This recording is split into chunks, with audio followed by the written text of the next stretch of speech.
예수님의 고난과 죽으심과 부활은 그야말로 복음의 핵심이라고 할 수가 있겠습니다.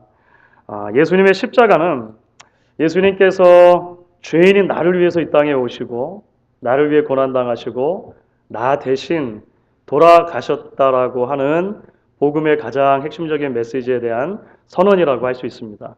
동시에 예수님의 빈 무덤, 부활은 하나님께서 그 대속의 제사를 기쁘게 받아주셔서 저와 여러분에게 사망 권세를 이기는 영생을 선물로 주셨다는 사실을 선포하는 것이기도 합니다.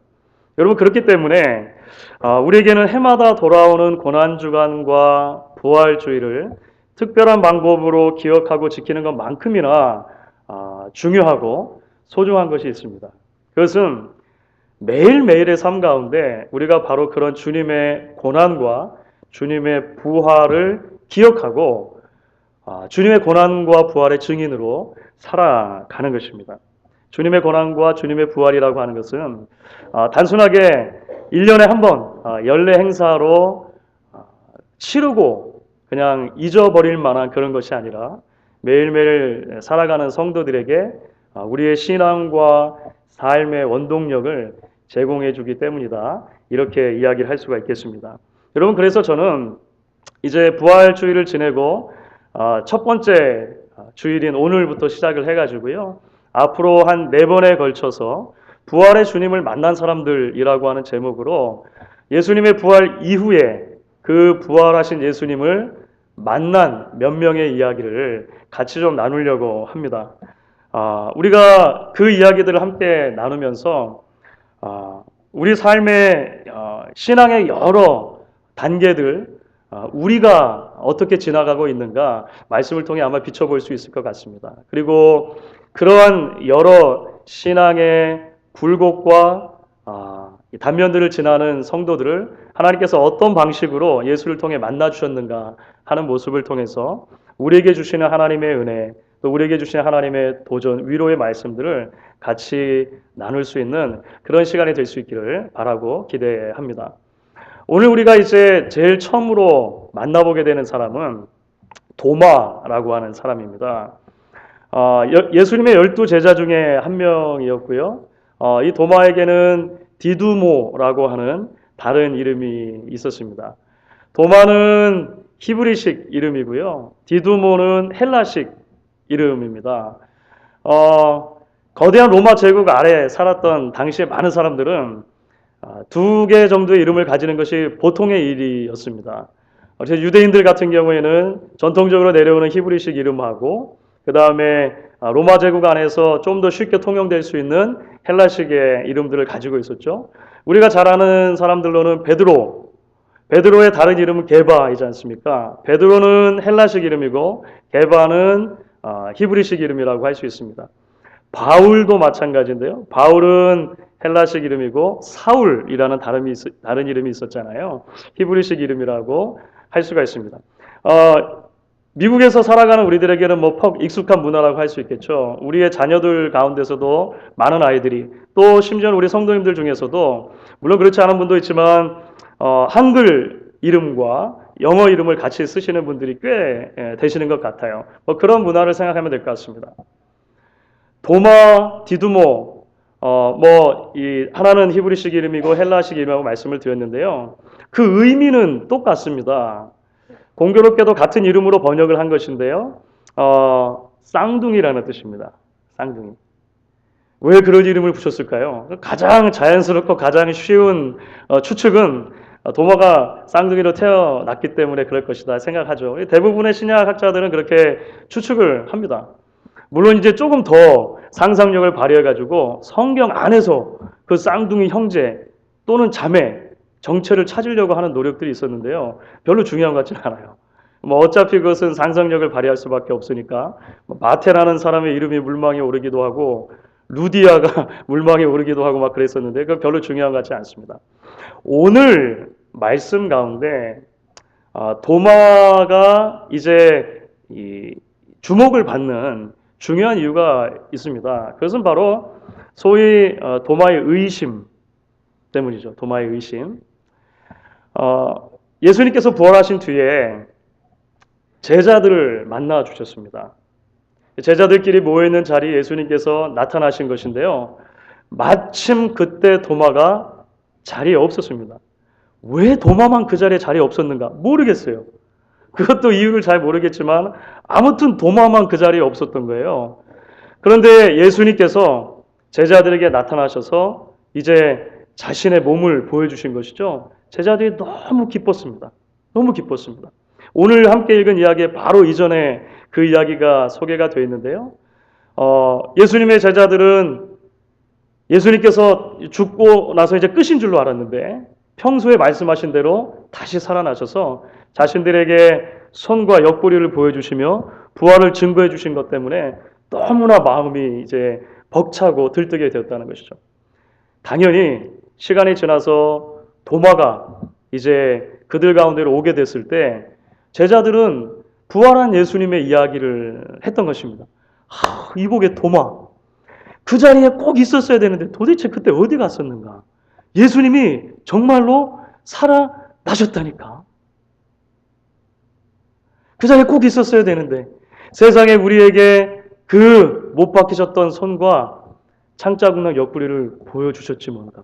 막 도마 한 사람을 가운데다 두고 막 제자들이 우르르 둘러싸여가지고 부활한 주님 만난 이야기를 막 하는 모습이 너무나 쉽게 상상이 되는 것 같아요. 그런데요, 도마는 그 말을 믿을 수 없었다는 것입니다. 그렇죠.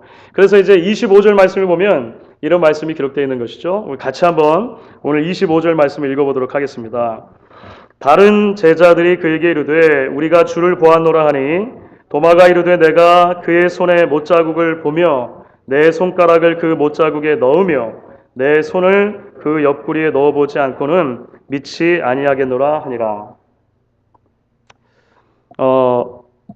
바로 그 의심 많은 제자라고 하는 별명이 도마에게 붙여지는 순간입니다. 그렇죠. 2000년 교회 역사에서 도마는 디두모라는 이름을 우리가 잘 기억을 못해도 항상 도마하면 떠올리는 그래서 주제가 의심 많은 제자, 의심 많은 도마 이렇게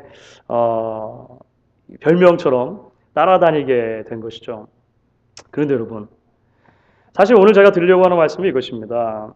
사실 이 의심이라고 하는 주제, 신앙의 질문이라고 하는 주제와 관련해서 사실 성경의 여러 증언들을 우리가 조금 가까이 살펴보게 되면 도마만 유독 의심 많은 제자라고 대명사처럼 부르는 것은 대단히 도마로 볼 땐 서운한 일입니다.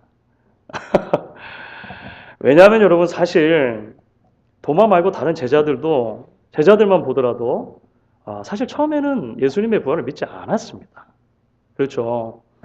부활을 처음으로 목격했다는 사람들은 누구냐면 예수님의 무덤을 찾아갔었던 몇 명의 여인들이었어요. 그 여인들이 너무너무나 놀라가지고 예수님이 부활하신 마음에 기뻐서 제자들에게 가서 알렸습니다. 예수님이 사셨습니다. 몇 명이나 예수님께서 사셨다는 사실을 믿었을까요? 한 명도 믿지 않았습니다. 사실 한 명도 믿지 않았어요. 그래서 마가복음 16장 14절을 보면 그들 모두가 예수님이 살아난 것을 본 자들의 말을 믿지 아니하였더라. 이렇게 분명히 밝히고 있는 거예요. 결국 제자들도 자신들의 눈으로 보고 난 뒤에야 예수님 믿은 거예요. 그들도 도마하고 크게 보면 다르지 않았었다라고 하는 것입니다. 사실 여러분 그뿐이 아닙니다. 성경에 기록된 수많은 믿음의 조상들, 믿음의 영웅들에게도 사실 그들의 삶을 면면히 들여다보면 영웅 같은 시점도 분명히 있지만 이 의심이라고 하는 문제 있잖아요. 신앙의 아주 깊은 회의를 담은 질문 있잖아요. 이것은 항상 그들을 따라다니던 무엇과도 같은 것이었습니다. 아브라함은 여러분 어떻습니까? 복의 근원이 되어서 큰 민족을 이룰 것이다. 그리고 가나안 땅을 그와 후손에게 줄 것이다라고 하는 약속을 받았습니다. 그런데 아브라함은요, 순간순간 얼마나 많이 의심했는지 몰라요. 물론 중간중간에 믿음이 발동된 적도 있습니다. 하지만 의심하고 회의했던 적도 굉장히 많다라고 하는 거예요. 그래서 그는 때때로 하나님께 막 항변하지 않습니까? 하나님 진짜 맞습니까? 언제까지 기다려야 됩니까? 때로는 인간적인 방법으로 하가를 취해서 이스마엘이라고 하는 아들을 낳기도 합니다. 어떨 때는 다메섹 출신이었던 엘리에셀이라고 하는 종을 이 사람이면 안 되겠까요? 이렇게 하기도 하는 모습을 보게 되죠. 모세 어떻습니까? 모세. 불세출의 영웅이 맞습니다. 이스라엘 민족을 애굽에서 인도한 사람이 맞아요. 그런데요, 하나님께서 처음 모세를 찾아가셔서 이제 고통에 신음하는 이스라엘 민족을 내 손을 통해서 구원하겠다라고 하는 계획을 알려주셨을 때 모세가 처음 보인 반응이 무엇입니까?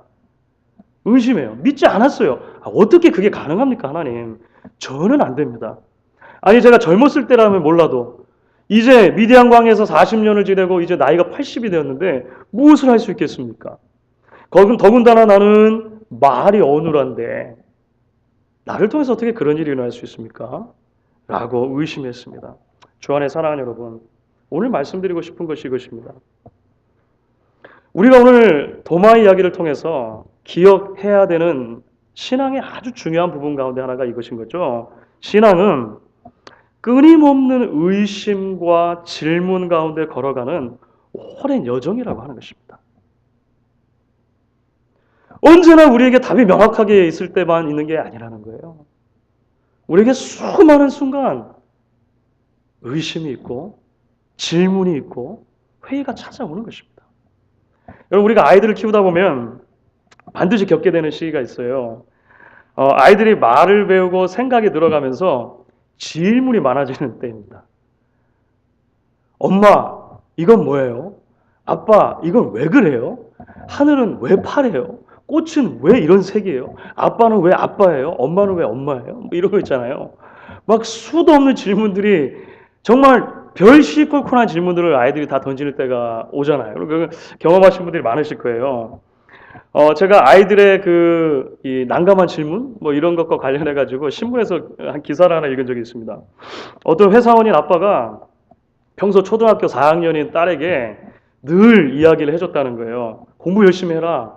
공부 열심히 해서 좋은 대학을 가야 편안하게 살 수 있다. 아빠가 계속 그 얘기를 해줬다는 거예요. 근데 곰곰이 늘 이제 그 얘기를 듣고 나더니 초등학교 4학년인 딸이 어느 날 아빠한테 질문을 하는 것입니다. 아빠가 나온 학교는 좋은 학교야, 나쁜 학교야? 생각해보니까 그래도 서울에 명문 사립대학을 나왔어요. 그래서 물론 좋은 학교지 얘기를 했다는 것입니다. 그랬더니 딸이 뭐라고 얘기하냐면 아빠, 그런데 왜 아빠는 그렇게 힘들게 살아?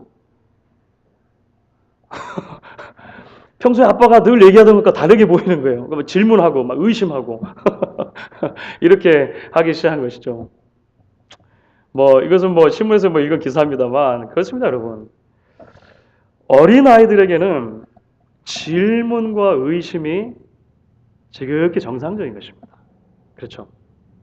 어린 아이들이 질문과 의심들을 통해서 건강한 하나의 인격체로 자라게 되어 있는 것입니다. 신앙의 원리에서도 사실 여러분 마찬가지입니다. 왜냐하면 우리는 모두가 다 하나님의 자녀들이기 때문에요.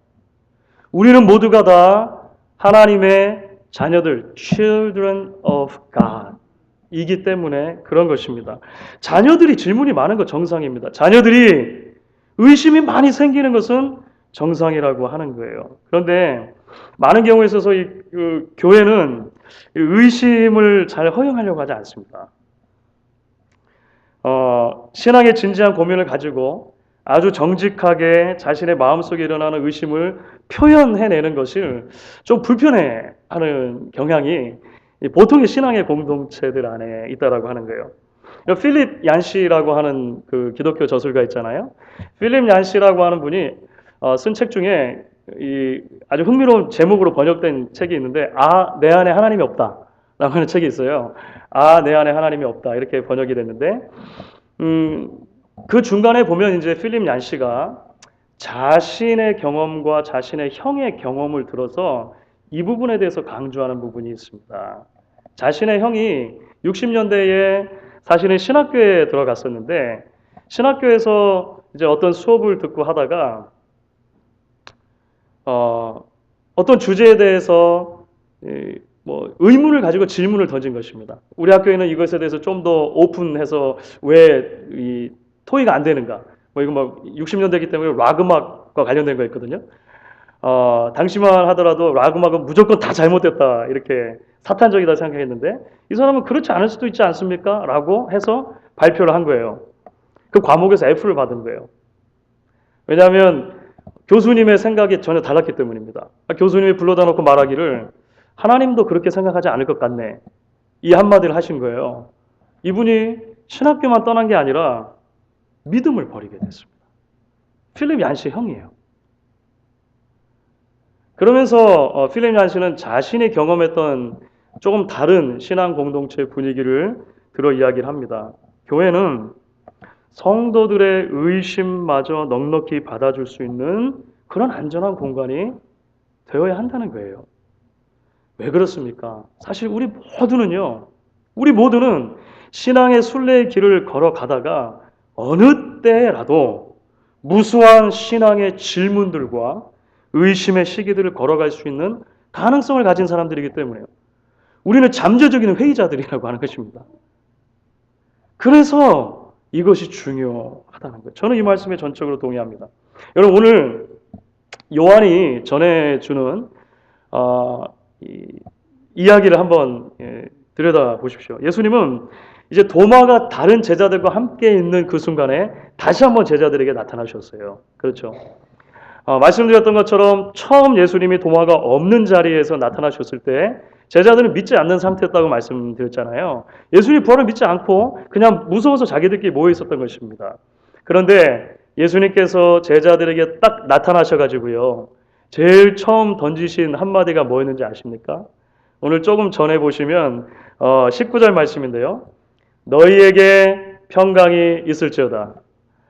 뭐 평강 이런 걸 신학적으로 어렵게 해석할 것도 없습니다.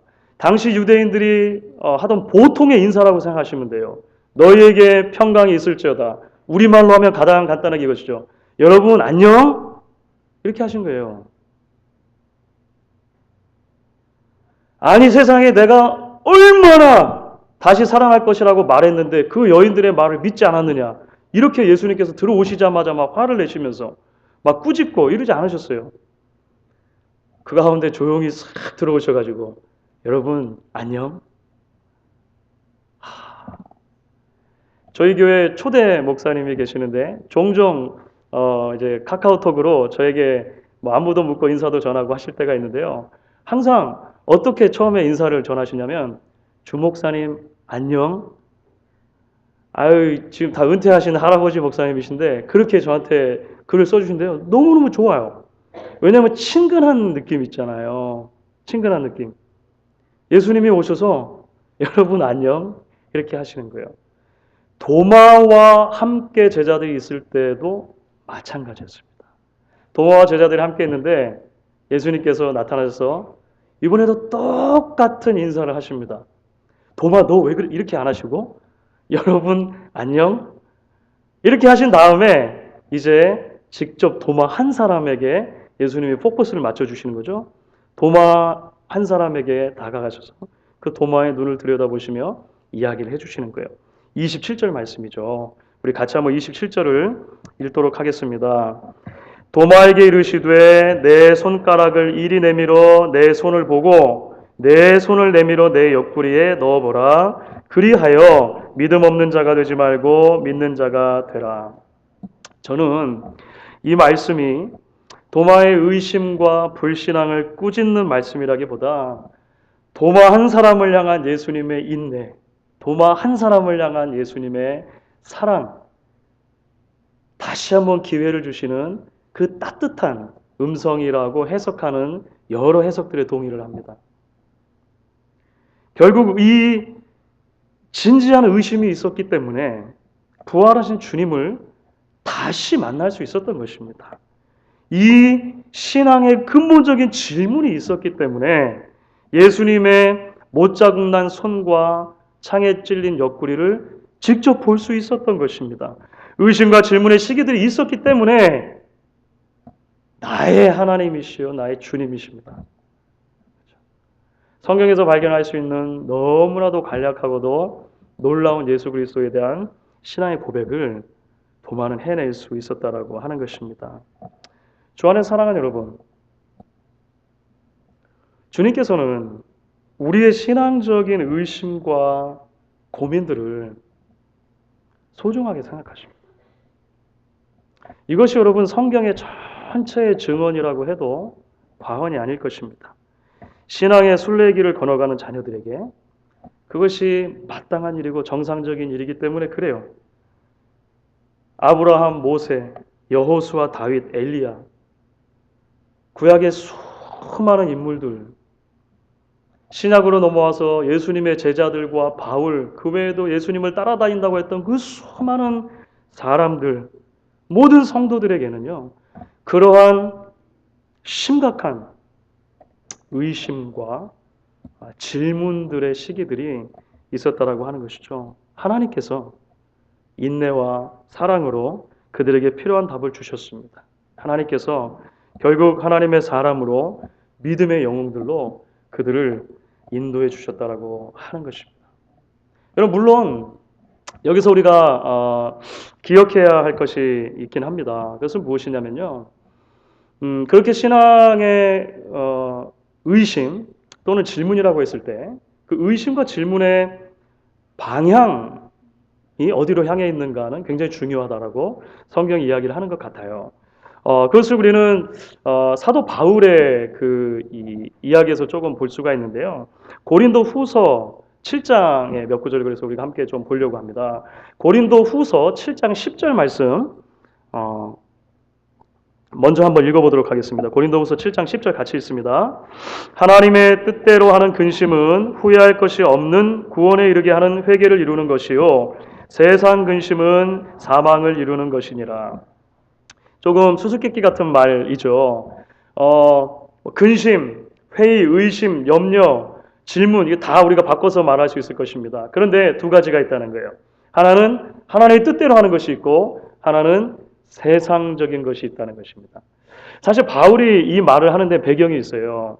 바울이 고린도 교회에게 편지를 하나 써보냈습니다. 근데 그 내용이 굉장히 신랄한 내용이었어요. 고린도 교회 안에 있는 죄악들을 아주 심하게 드러내서 꾸짖고 뭐 하여간 신랄한 내용, 그럼 마음이 아픈 그런 편지였는데 그래서 소위 눈물의 편지라고 불러요. 이 편지를 눈물의 편지라고 부르는데요. 고린도 후서에 나타난 이 눈물의 편지의 내용만을 놓고 봤을 때 그게 고린도 전서 같지는 않아요. 그래서 이건 좀 어려운 표현일 수 있겠습니다만 신약을 연구하는 학자들은 어떤 이유에서인지 우리에게는 남아있지 않고 그래서 성경엔 기록되어 있지 않지만 고린도전서와 고린도후서 사이에 아마 두 번째 편지 잊어버렸지만 두 번째 편지를 아마 바울이 고린도 교회에 보냈을 것이다 이렇게 생각을 합니다. 그 편지를 그냥 그래서 속칭 눈물의 편지 뭐 이렇게 부르는 거예요. 하여간 이 편지를 받았는데 이제 고린도 교회가 난리가 난 거죠. 편지의 내용이 너무 신랄했던 것입니다. 그래서 이 편지를 바꿔서 고린도 교인들에게 신앙적인 아주 근본적인 문제에 대한 굉장히 많은 질문들이 생기기 시작했다는 것입니다.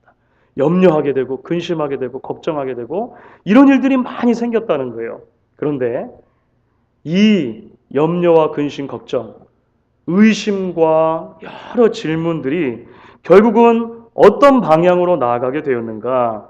결국은 그들 안에 있는 신앙의 가장 본질적인 문제가 무엇인지를 보게 해주었다는 것입니다. 결국 하나님 앞에서 회개하게 만들고 더욱 단단하고 건강한 신앙으로 나아가게끔 해줬다는 거예요. 바울이 그래서 그들이 던졌던 질문들, 그들이 지나갔던 온갖 금신과 염려와 회의의 시간들은 하나님 앞에서 발버둥 쳤던 신앙적인 근심이었다라고 평가를 해준 것이죠. 그것은 세상적인 근심과 다르다라고 이야기를 해준 것입니다. 그래서 고린도후서 조금 전에 읽은 7장 10절 바로 다음 절인데요. 11절을 보면 바울이 이렇게 기록을 합니다. 제가 읽겠습니다. 보라, 하나님의 뜻대로 하게 된 이 근심이 너희로 얼마나 간절하게 하며 얼마나 변증하게 하며 얼마나 분하게 하며 얼마나 두렵게 하며 얼마나 사모하게 하며 얼마나 열심 있게 하며 얼마나 벌하게 하였는가. 너희가 그 일에 대하여 일체 너희 자신의 깨끗함을 나타내느니라. 하나님의 뜻대로 한 근심이 오히려 신앙의 놀라운 진보를 가져오게 되었다는 것입니다. 사랑하는 여러분, 저는 이것이 부활 신앙으로 매일매일 살아가는 성도들의 삶을 이야기할 때 아주 중요한 국면 중에 하나로다 이렇게 생각을 합니다. 믿음의 순례의 길을 걸어가는 동안 우리를 염려하게 만드는 수많은 일들과 또 신앙을 의심케 만드는 여러 시기들을 지날 때마다 다른 곳이 아니라 하나님 앞으로 가지고 나오는 것입니다. 다른 것이 아니라 부활하신 예수님 앞에 솔직하게 던져놓고 주님의 답과 주님의 도우심을 구하는 것입니다. 사실 우리는 교회 생활하면서 하나님 앞에서조차 어른 행세를 하는데 너무 익숙해져 있어요. 하나님의 자녀인데 자녀처럼 나와야 되잖아요. 어린아이처럼 나오라고 예수님 말씀하시잖아요. 그런데 하나님 앞에서조차도 우리는 이미 답을 다 가진 사람처럼 나오려고 자꾸 해요. 때로는 하나님께 막 답을 알려드리려고. 하나님, 세상은 이게 아닌 것 같아요. 하나님, 이것은 바람직하지 않은 것 같아요. 이런 거 있잖아요. 예. 우리가 그렇게 자녀처럼 하나님께 나아갈 때 의심 많은 제자들을 찾아와서 자신의 손과 옆구리를 보이신 주님이 우리에게도 찾아와 주실 것입니다. 내가 직접 나의 눈으로 보고 손으로 만져보지 않고 믿지 못하겠다 라고 하던 도마를 찾아오셔서 그럼 보여줄게 하셨잖아요. 그죠? 그 부활하신 주님이 저와 여러분도 만나 주실 것입니다. 저는 분명히 그렇게 믿습니다. 제가 좋아하는 시 중에 배한봉이라고 하는 분이 쓴 빈 곳이라는 시가 있는데요. 전문을 다 옮길 수는 없고 앞부분인데 읽으신 분들도 계실지 모르겠습니다만 한번 제가 인용을 해드리겠습니다. 암벽 틈에 나무가 자라고 있다. 풀꽃도 피어 있다. 틈이 생명줄이다. 틈이 생명을 낳고 생명을 기른다. 틈이 생긴 구석. 사람들은 그것을 보이지 않으려 안간힘 쓴다. 하지만 그것은 누군가에게 팔을 벌리는 것, 언제든 안을 준비돼 있다고 자기 가슴 한쪽을 비워 놓는 것. 틈은 아름다운 허점. 틈을 가진 사람만이 사랑을 낳고 사랑을 기른다. 누가 아멘 하시려고 하셨던 것 같아요. 이렇게 암벽 같은데, 산에 암벽 같은데 보면 그 틈새 가끔 벌어지잖아요. 근데 신기하게도 그 틈새 사이로 흙이 들어가서 거기서 풀이 자라고 꽃이 피기도 하고 나무가 자라기도 하잖아요. 그런 모습을 보고 시인이 이제 이런 이야기를 한 거죠. 사실 이 시에서처럼 우리는 얼마나 많은 경우에 서로에게 가급적이면 틈을 보이지 않으려고 하는지 몰라요. 그렇죠. 특히 교회에서는 더 그러지 않습니까? 신앙생활 좀 하다 보니까 어느새 이런저런 봉사를 하게 됐어요. 신앙생활 좀 하다 보니까 이런저런 직분도 받게 됐어요. 마음에 때때로 정말 심각한 밀려오는 신앙적인 질문도 있고 고민들도 있고 의심들도 생기는데요. 목사예요, 목사.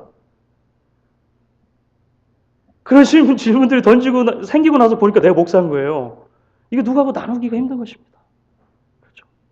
마음속에 자꾸 담아두고 그것을 부끄럽다 생각하고 품고 살아가요. 그러다 보면 오히려 우리는 신앙의 가장 핵심적인 본질에 잘 닿지 못하게 되는 것이죠. 신앙이 정말로 하나님 기뻐하시는 모습으로 자라지 않고 오히려 한 곳에 고착되는 것을 우리가 보게 됩니다. 하지만 여러분, 포장하는 것보다 틈이 아름답습니다. 가식과 가면보다 의심과 질문이 소중합니다. 거기로부터 비로소 믿음이 정말로 출발되기 때문입니다. 거기로부터 예수님께서 말씀하신 것처럼 보지 않고도 믿게 되는 기적이 있잖아요. 그죠? 거기부터 출발을 하게 되는 것입니다. 영국의 시인 테니슨이 말한 것처럼 정당한 의심에 더 많은 믿음이 있기 때문인 것입니다.